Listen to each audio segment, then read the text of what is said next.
Hey everybody, and welcome to the first ever Call of Duty Black Ops Cold War video. Before I get started, real quick, this is part 1 of 4 videos, guys. We are doing 4 videos for the Call of Duty Black Ops Cold War beta. That's a mouthful, holy shit.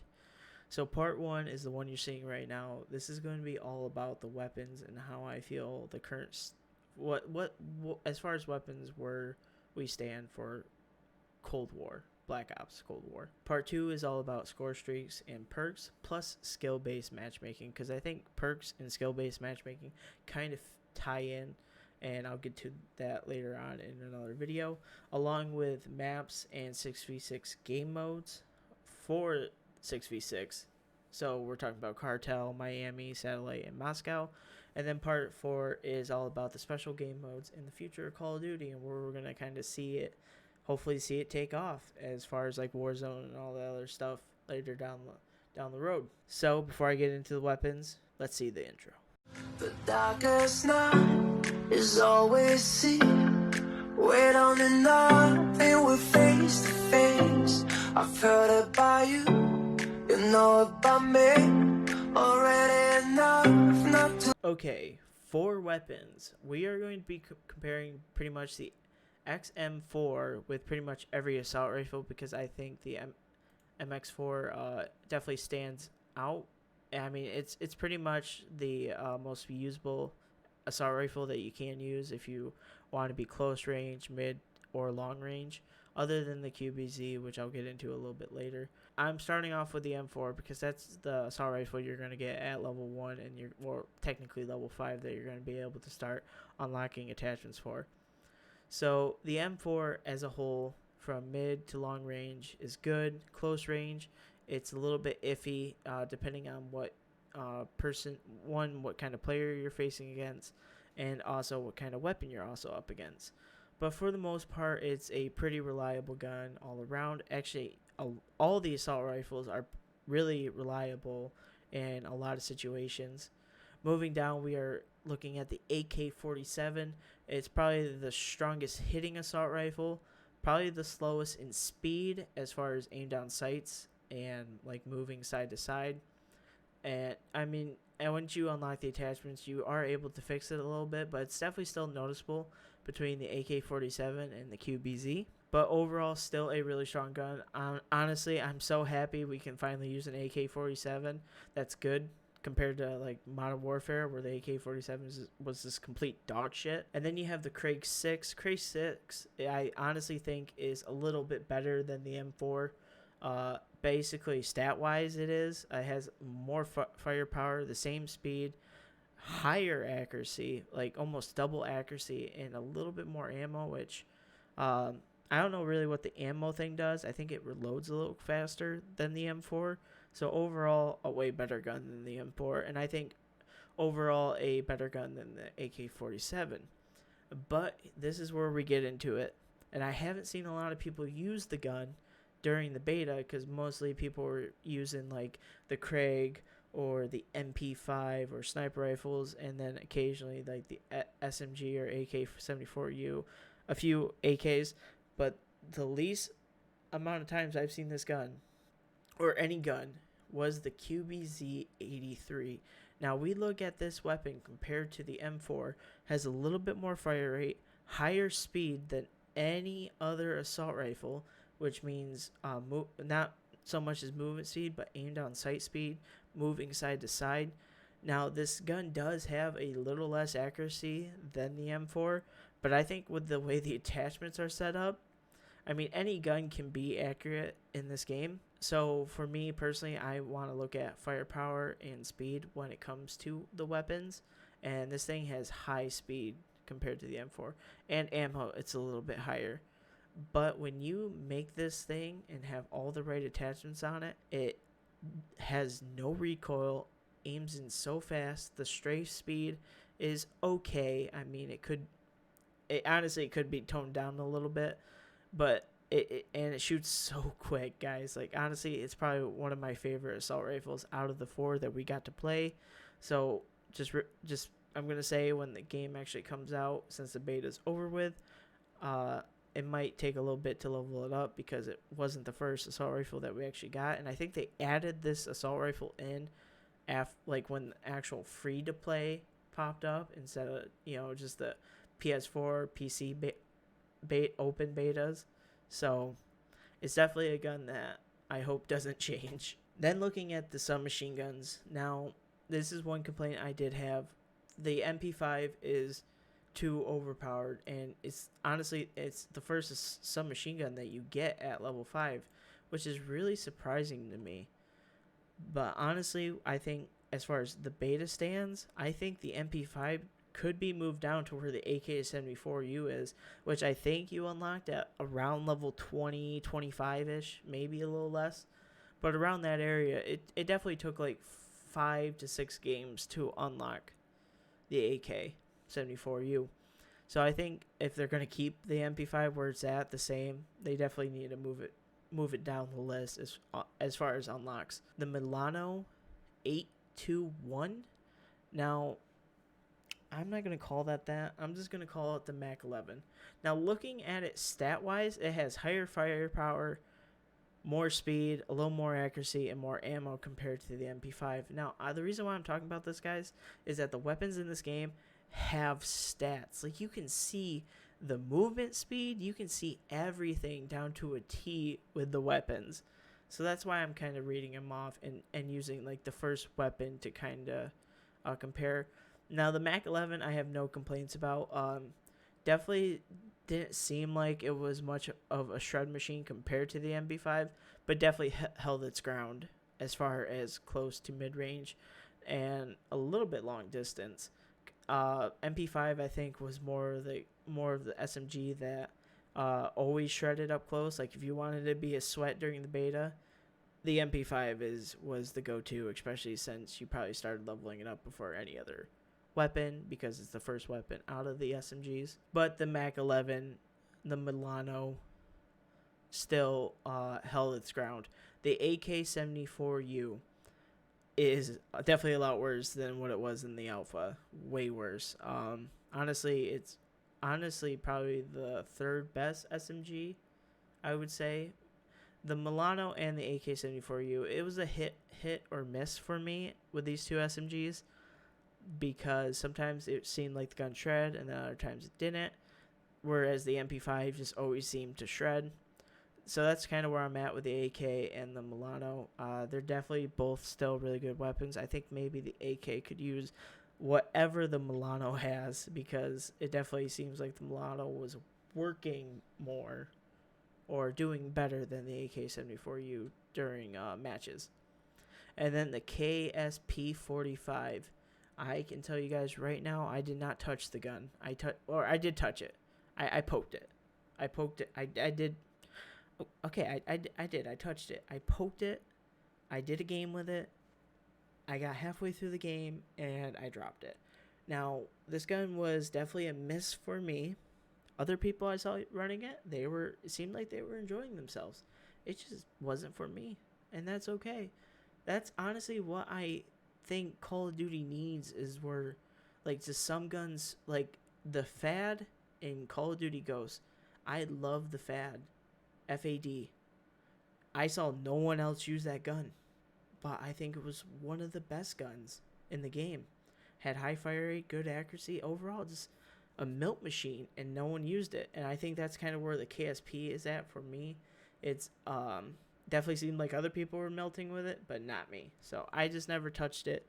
So I won't criticize it or appraise it like the MP5, because I just couldn't deal with it. Now the tactical rifles. The Type 63 and the M16. Wow. Now we got, I think it's marksman rifles in Call of Duty Modern Warfare. Tactical rifle, marksman rifles, whatever. Definitely seems like this Call of Duty Black Ops is going to be way better than Modern Warfare, especially if there's still like one or two more tactical rifles that we aren't seeing yet until the game goes live, which might be the case. I don't know. But the Type 63, when I was using it at long distances and spawn trapping people, it was nuts. Same thing with the M16. M16 fully decked out. you could go to satellite and one burst somebody from across the map, and you would just have a smile on your face. And on the other side of the microphone, you could hear this, "I hope you die, you son of a bitch." Well, that was rude. But no, that's seriously all I heard one game with the M16 on satellite. Yeah, I was kind of spawn trapping, testing out the gun. Especially when they made it so everybody could put on any attachments that they wanted. Yeah. I think the M16 is in a really good spot. Close range, I will say if somebody got up close to me, I lost a lot of the gunfights. Same thing with the Type 63, but I think I was way better off with the Type 63 than the M16 because of the sights that I had on them. So mid to long range, god tier weapons. Close range, me personally, I couldn't care less. Now on to the LMGs, light machine guns. We have the Stoner and RPD. I always say RPK, and I will probably say RPK for the rest of the video, so forgive me. But the Stoner and RPD, wow. I think it's been a while since we've, especially when Modern Warfare first started, we didn't really see a lot of LMGs really shining. And, then they came out with, like, the chainsaw and the Bruin, and then we started seeing people use the LMGs. But, man, I am so excited to actually use LMGs again. And Cold War, I think, definitely hit it on the spot. Now, I think as far as the better of the two, I feel like I was definitely doing a lot better with the Stoner. I don't know what it was exactly. I honestly, I just think it felt like it had the accuracy, the fire. It had just had everything. And the RPD just didn't have the accuracy, but it had the fire rate. So, like, mid to close range, I would win a lot of fights with the RPD. But I couldn't win the long fights. The Stoner was more mid to long range and some occasional close range gunfights. So it was definitely a 50-50 with the LMGs, but definitely felt really, really good. Now the snipers. They're overpowered. People can aim in too quick, and you can put 2 to 3 bullets in somebody. Somebody can 180 you, instant kill you with a quick scope. It's that easy. They won't have any flinch. I think solutions to this is that both sniper rifles, you can actually see the back handles, and I'm pretty sure it's the final handle, which gives plus 8% aiming speed, plus 80% aim flinch stability. And I'm pretty sure if you go to that and check the stats on the weapon, and I don't know how to do this on mouse and keyboard. Anyways, long story short, the snipers definitely need to be looked at. It doesn't matter what sniper rifle it is. I have been kind of, I don't want to say that. You don't want to say that, Mac. I have been mentally and physically scarred. I'll use scarred from the snipers. The way they can aim in, both these snipers aim in faster than assault rifles and some SMGs depending on the attachments. Like, it's nuts.